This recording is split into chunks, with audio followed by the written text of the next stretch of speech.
Bienvenidos a Política en Bandeja, soy Claudio, soy politólogo, hoy me acompaña mi hermano y amigo Miguel García, que también es politólogo. ¿Cómo estáis? ¿Todo bien?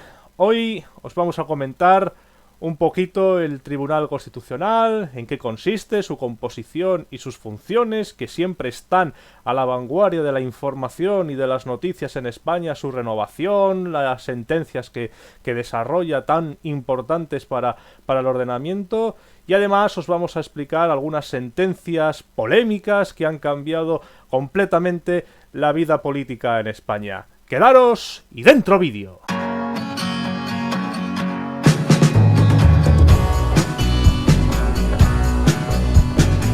El Tribunal Constitucional es una figura, un órgano recogido en nuestra Constitución, encargado principalmente de velar por la constitucionalidad de todas las normativas que se desarrollen en el Estado. Velar por la constitucionalidad significa estar pendiente de que todas las normativas sean acorde a lo establecido en la Constitución, en sus artículos, en su preámbulo y en sus disposiciones. Es decir, se encarga de que las normas sean acorde a lo establecido en la Constitución. El Tribunal Constitucional está formado por 12 personas, jueces, magistrados, personas del derecho que han tenido 15 años de trayectoria profesional, encargados de realizar lo que os acabo de comentar, de velar la constitucionalidad de las normativas.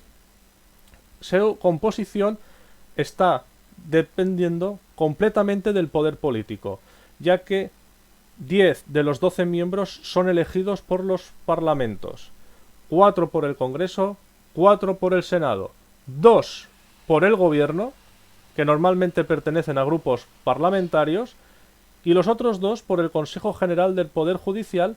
Como ya comentamos anteriormente, la elección corresponde a los poderes políticos del Consejo General del Poder Judicial.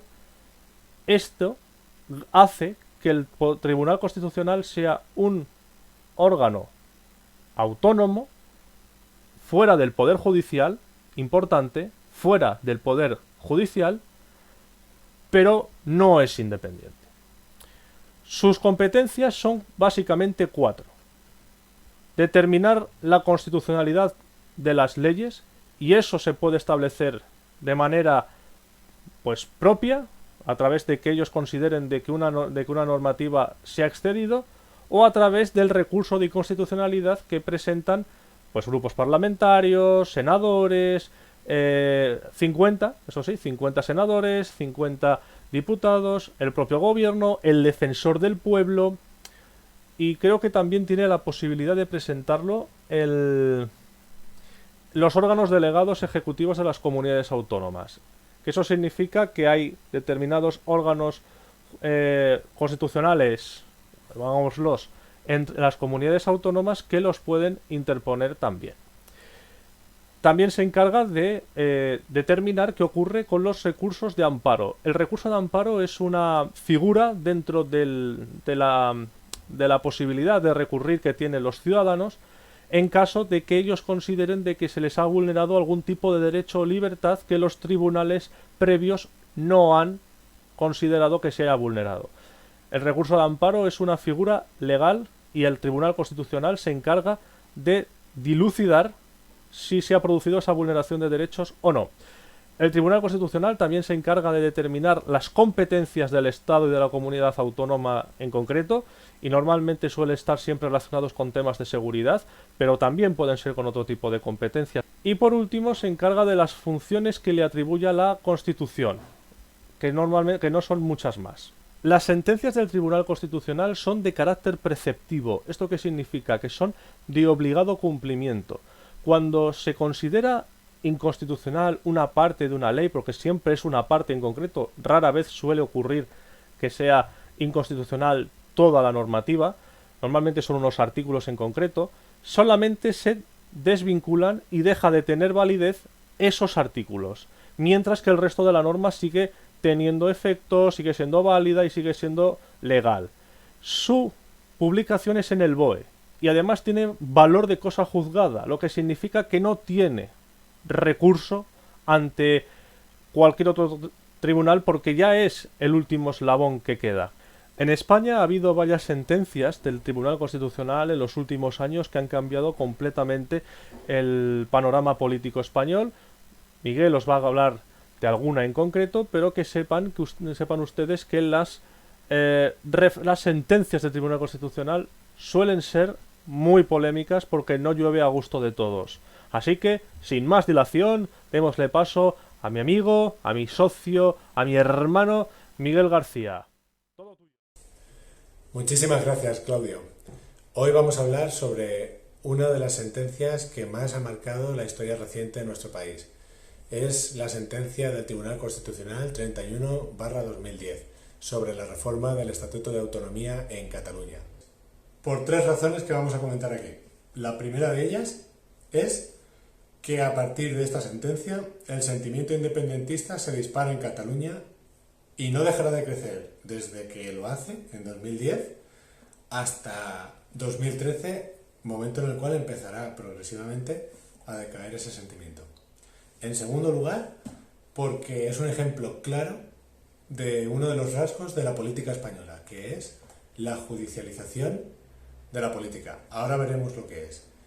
Y finalmente, porque fue un ejemplo que destapó, por así decirlo, las miserias del funcionamiento y del nombramiento de las personas que son parte del Tribunal Constitucional, que no olvidemos son las que deciden si una norma es conforme a la Constitución española, que es la norma suprema de nuestro ordenamiento jurídico.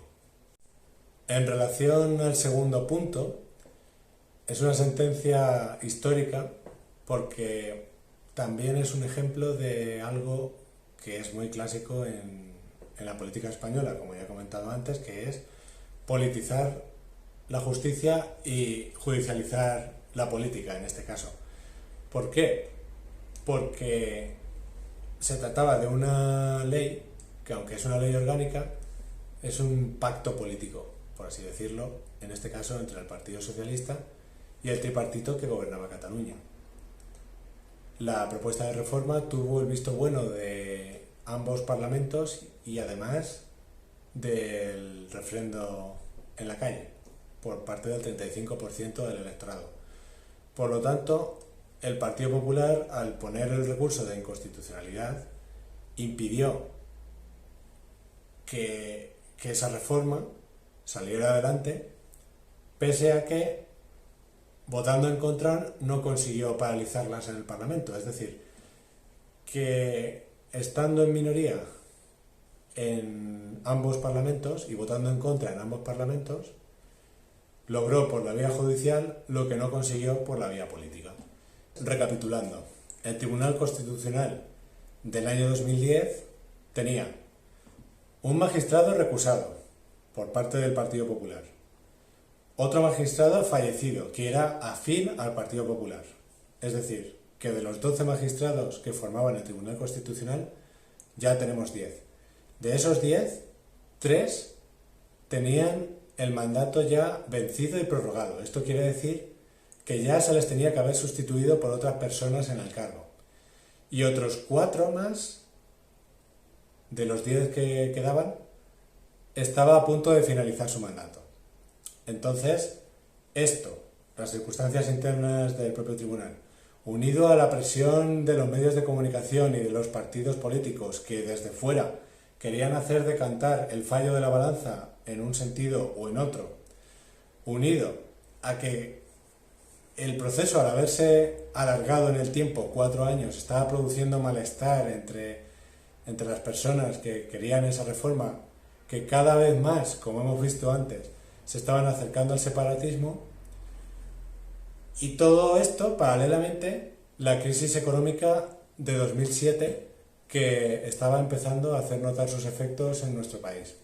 Todo ese cóctel de circunstancias hacen que esta sentencia, además de lo polémico y lo importante que era este fallo, como hemos visto posteriormente, con la declaración de independencia, el referéndum, etc., pues hacen que esta sentencia sea tan característica. Y es un ejemplo de cómo es de importante que haya una división de poderes en el país, que haya una frontera clara entre el poder legislativo, el ejecutivo y el judicial, y que no se resuelvan las cuestiones políticas tan importantes por los tribunales. Espero que os haya gustado el vídeo, que hayáis aprendido algo, que siempre es lo más importante, irse a la cama conociendo algo nuevo. Si quieres seguir sabiendo cosas sobre la política española, déjate un like, escríbelo en los comentarios y nos vemos en el próximo vídeo.